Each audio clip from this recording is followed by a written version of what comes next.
And the Dallas Morning News reports on investigators calling a deadly explosion at a fertilizer plant an intentional criminal act. The massive blast 3 years ago killed 15 people and hurt about 300 others. It is one of the worst industrial disasters in Texas history. Manuel Bojorquez covered the explosion. He is back at the site where the plant once stood. Manuel, good morning. Good morning. The blast struck with such force that it registered as a 2.1 earthquake and left behind a crater here that was 12 feet deep.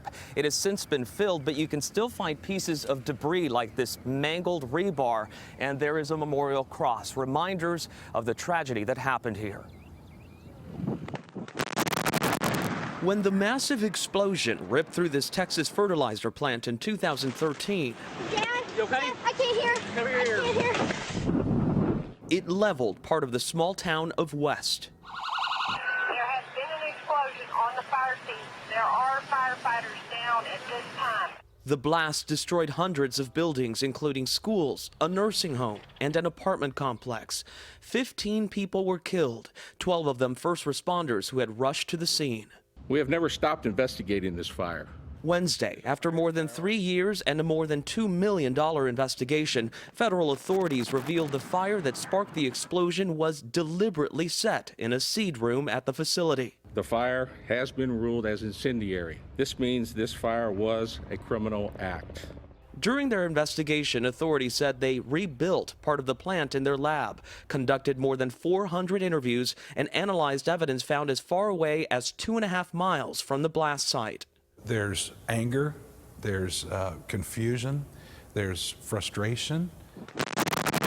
Just days after the blast, we first met Pastor John Crowder and his family, who lost their home. We spoke to Crowder again on Wednesday after he learned of the findings.